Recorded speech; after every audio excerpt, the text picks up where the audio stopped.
Hello students, कैसे हैं आप सब। मैं उम्मीद करता हूं आप सब खैरियत से होंगे।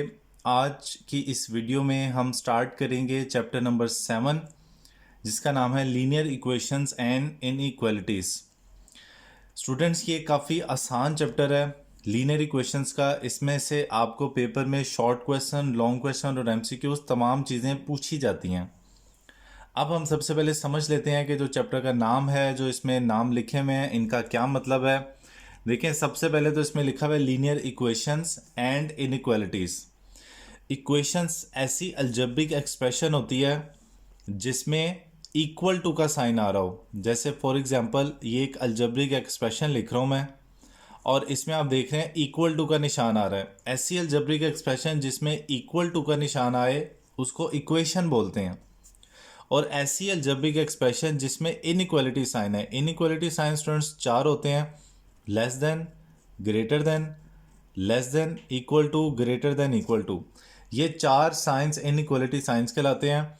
जिस अलजेब्रिक एक्सप्रेशन में इनइक्वालिटी का कोई सा भी साइन आ रहा हो उसको हम इनइक्वालिटी बोलते हैं, राइट।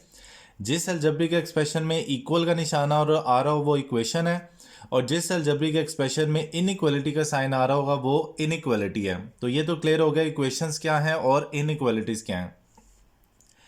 अब यहाँ पे कंप्लीट लिखा हुआ है लीनियर इक्वेशन। लीनियर इक्वेशन एक ऐसी इक्वेशन होती है जिसमें वेरिएबल की मैक्सिमम पावर 1 हो। जैसे एग्जांपल आपके सामने लिखी है, इसमें आप देख रहे हैं कि जो वेरिएबल है उसकी मैक्सिमम पावर 1 है। ऐसी इक्वेशन को लीनियर इक्वेशन कहते हैं। इसको लीनियर ही क्यों कहा जाता है? जब हम लीनियर इक्वेशन को किसी ग्राफ पे ड्रॉ करते हैं तो एक स्ट्रेट लाइन हमारे पास आती है ग्राफ में। चैप्टर नंबर 8 में हम ग्राफ ड्रॉ करना भी सीखेंगे कि किस तरह से एक इक्वेशन को ग्राफ पे ड्रॉ किया जाता है। तो ग्राफ पे ड्रॉ करके क्योंकि एक स्ट्रेट लाइन आती है, इस वजह से इस इक्वेशन को लीनियर इक्वेशन कहा जाता है। और पहचान इसकी ये है कि वेरिएबल की मैक्सिमम पावर इसमें 1 होगी।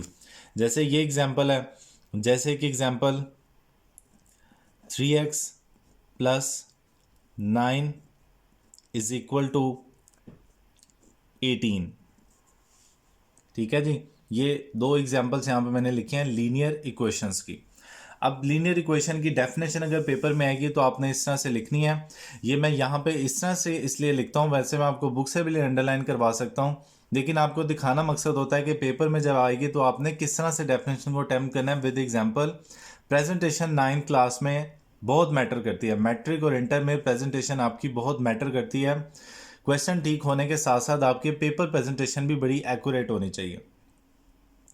लीजिए, डेफिनेशन है लीनियर इक्वेशन की। Linear equation in one unknown variable. Linear equation जिसमें एक वेरिएबल हो, अननोन वेरिएबल हो, x is an equation of the form.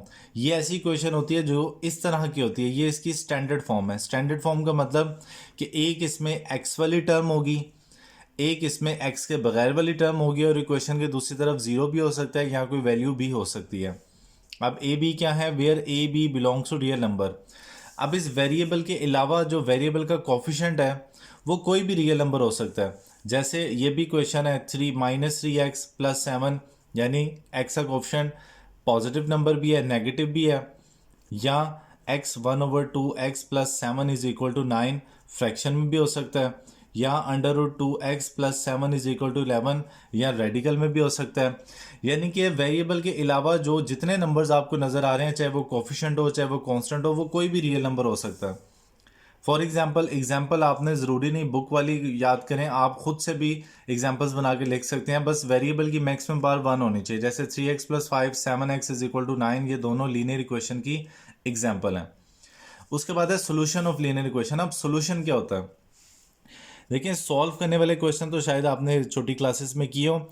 Solve करने का जो 7.1 है उसमें हम वैसे सॉल्व करना सीखेंगे लीनियर इक्वेशंस को, लेकिन इससे पहले भी आपने सॉल्व करना सीखा होगा। 5 राइट साइड पे जाके -5, 11 - 5 is equal to 6, x is equal to 6/2, x is equal to आ गया 3। ये आ गई x की वैल्यू। इसी तरह अगर हम इसको भी सॉल्व करें तो 3x is equal to 18 - 9, 3x is equal to 9, x is equal to 9/3, x is equal to आ गया 3।